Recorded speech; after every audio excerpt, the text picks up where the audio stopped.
Tahir server Mir का जिक्र हो और फनो सकाफत की तारीख का तस्करा न हो, ये मुमकिन ही नहीं। पाकिस्तान में माजी के फनकारों को ढूंढने, उनकी खिदमात को तस्लीम करने और नई नस्ल को उनसे मुतारिफ करवाने का जो काम वो मुसलसल अंजाम दे रहे हैं, वो काबिल सताइश ही नहीं बल्कि कौमी विरसे को महफूज रखने के जुमरे में आता है। उनकी शख्सियत सिर्फ एक रिपोर्टर, मेजबान या मुहक्किक तक महदूद नहीं, बल्कि वो एक ऐसे सकाफती मेमार हैं जिन्होंने शोबिस की तारीख को न सिर्फ महफूज किया बल्कि उसमें इंसानी जज्बात, रिश्तों, यादों और रिवायात का वो रंग भी भरा जो किताबों में नहीं मिलता, सिर्फ जिंदगी में महसूस होता है। हाल ही में ताहिर सरवर मीर ने जो कदम उठाया वो न सिर्फ फनी लिहाज से काबिल जिक्र था बल्कि जज्बाती और खानदानी लिहाज से भी दिल को छू लेने वाला वाकया बन गया। वो गुलकारा अफशां को तलाश करके उनके घर तक पहुंचे। अफशां वो नाम है जो एक वक्त में पाकिस्तान की मौसीकी का चमकता सितारा था, मगर वक्त के साथ जैसे उन पर खामोशी की धूल जम गई हो। मीर साहब ने इस खामोशी को अपनी मोहब्बत और खुलूस से झाड़ा, उनकी जिंदगी के औराक को खोला जहां सिर्फ नगमे ही नहीं बल्कि कुर्बानियां, रिश्ते, जिदोजहद और सादगी की लाजवाल दास्तानें थीं। उनकी शख्सियत की सादगी,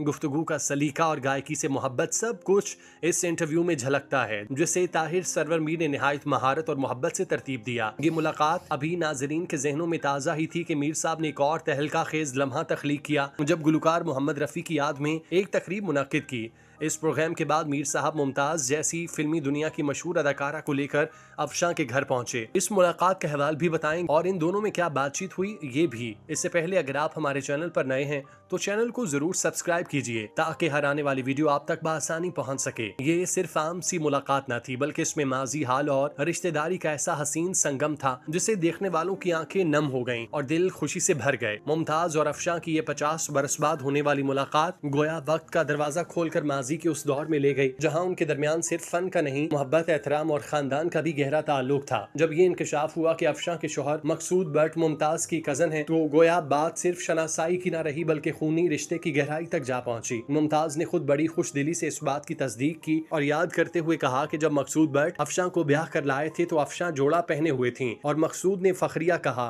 लो ये तुम्हारी भाभी है। इस लम्हे में सिर्फ एक खानदानी रिश्ता नहीं झलकता बल्कि वो सादगी, वो खुलूस, वो तहजीब नुमाया होती है जो आज के दौर में खाल खाल दिखाई देती है। ये मुलाकात जो एक जाहिरी लिहाज से सादा वाकया लगती है दरअसल सकाफती तौर पर बेहद अहम थी, क्योंकि इसने हमें ये याद दिलाया कि फनकार भी इंसान होते हैं, उनके भी रिश्ते होते हैं, उनके पीछे भी कहानियां होती हैं। अफशां ने इस मौके पर अपनी सुरीली आवाज में वो गाने सुनाए जो माजी में मुमताज पर फिल्माए गए थे, खास तौर पर जब मुमताज ने बड़े जज्बाती और पुरजोश अंदाज में बताया कि जब उन पर मशहूर नगमा जिंदगी तमाशा बनी, दुनिया दहासा बनी फिल्माया गया तो वो सिर्फ 12 या 14 साल की थी। तो पूरे माहौल में एक खुशगवार कहका गूंजा। ये कहका सिर्फ हंसी न था बल्कि उन लम्हों की कदर का इजहार था जिन्हें वक्त ने मिटा दिया था लेकिन ताहिर सरवर मीर ने दोबारा जिंदा कर दिया। इस हंसी में शुक्रगुजारी थी, हैरत भी और मासूमियत भी जो अब सिर्फ यादों में बाकी रह गई। अफशां का तज़किरा जब होता है तो सिर्फ एक गुलकारा का नाम नहीं लिया जाता बल्कि एक पूरी नस्ल के कानों में गूंजती वो आवाज याद आती है जो रेडियो, टीवी, फिल्म और महफिलों में न सिर्फ सुनाई देती थी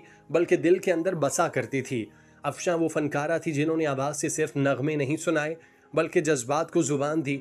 उनकी आवाज में एक माँ की ममता थी, एक महबूबा की चाहत, एक बेटी की आर्ज़ी और एक फनकारा का जुनून। ऐसा कम ही होता है कि किसी फनकार की आवाज सुनने के बाद सामीन को यूं लगे कि वो सिर्फ कानों से नहीं दिल से सुन रहे हैं। अफशां यही करती थी, उनकी आवाज सामीन के अंदर उतर जाती थी और वहां देर पा तासुर छोड़ती थी। ये मुलाकात सिर्फ जज्बाती या यादगार नहीं बल्कि इसमें एक अहम समाजी पहलू शामिल था। अफशां जैसी अजीम फनकारा जो एक जमाने में फिल्मी दुनिया पर राज करती थी, आज उन्हें हुकूमत की तरफ से महज 5,000 रुपए माहाना मदद मिलती है। इस बात का जिक्र भी इस मौके पर हुआ और मीर साहब ने इस मसले को निहायत संजीदगी से उठाया कि ऐसे फनकार जिन्होंने अपनी तमाम जिंदगी फन और मुल्क के लिए वक्फ की, उनके लिए ये मामूली सी रकम नाकाफी है। इस पर इत्तेफाक हुआ कि हुकाम बाला तक ये बात पहुंचाई जाएगी, इस इमदाद में इजाफा किया जाए ताकि अफशां जैसे बुजुर्ग फनकार अपनी जिंदगी के आखिरी अय्याम बावकार और सहूलत से गुजार सकें। अफशां की जिंदगी एक सबक है उन नौजवानों के लिए जो फन की दुनिया में आना चाहते हैं और उन पॉलिसी साजों के लिए जो सिर्फ पेंडिंग चेहरों को नवाजने में लगे रहते हैं। उन्होंने अपनी मेहनत, रियाजत, कुर्बानी और अनथक जिदोजहद के बल पर जो मकाम बनाया वो खुद एक इंसाइक्लोपीडिया है। सिर्फ 13 साल की उम्र में नूरजहां जैसे अजीम नाम को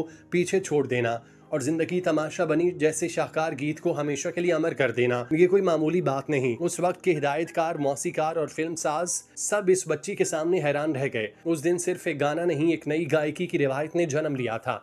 ताहिर सरवर मीर ने सिर्फ एक मुलाकात का इंतज़ाम नहीं किया बल्कि एक मुकम्मल सकाफती, खानदानी और जज्बाती मंजरनामा तरतीब दिया। उनकी कोशिश ने यह साबित किया कि फनकार सिर्फ स्टेज या स्क्रीन तक महदूद नहीं होते, बल्कि वो तहजीब, तारीख और यादाश्तों का जीता जागता खजाना होते हैं। इस खजाने की हिफाजत उनकी इज्जत और पजीराई हम सब का फर्ज है। मीर साहब ने इस फर्ज को सिर्फ निभाया नहीं, बल्कि मिसाल कायम की कि फन, रिश्ते और यादें कैसे जिंदा रखी जा सकती हैं। ये इंटरव्यू इसलिए भी खास है क्योंकि अफशां ने अपने दिल के कोनों से बातें की। उन्होंने किसी चीज को छुपाया नहीं, किसी पर इल्जाम नहीं लगाया, सिर्फ अपनी जिंदगी की असल तस्वीर लोगों के सामने रखी। ये एक सबक है उन लोगों के लिए जो सिर्फ कामयाबी का हाला देखते हैं मगर उसके पीछे छुपी तकालीफ और कुर्बानियों को नहीं समझ पाते। ताहिर सरवर मीर साहब की खूबी यही है कि वो सवाल कम करते हैं और सुनने वालों को बोलने देते हैं। उनकी मौजूदगी खुद ही एतमाद का माहौल पैदा करती है। यही वजह है कि अफशां जैसे हसास दिल रखने वाले फनकार उनके सामने खुलकर वो बात भी कह जाते हैं जो शायद बरसों अपने दिल में दबाए रखते हैं। ये वीडियो, ये इंटरव्यू महज एक फनकारा की कहानी नहीं, बल्कि हमारे मुआशरे के उस रवैये की अक्कासी है जिसमें हम अपने हीरोज़ को तब याद करते हैं जब वो मंजर से ओझल होने लगते हैं। अफशां की आवाज़ एक असासा है और हमें इसे सिर्फ माजी का किस्सा बनाकर भुलाना नहीं चाहिए, बल्कि इन जैसे फनकारों को खिराज तहसीन पेश करना चाहिए। जीते जी अफशां की दास्तान हम सब के लिए आईना है और ताहिर सरवर मीर जैसे सहाफ़ी वो रोशनी है जो इस आईने को हमारे सामने रखते हैं। हम दुआगो हैं कि मालिक ताहिर सरवर मीर जैसे सहाफ़ियों की तौफ़ीक़ात में इजाफ़ा करे।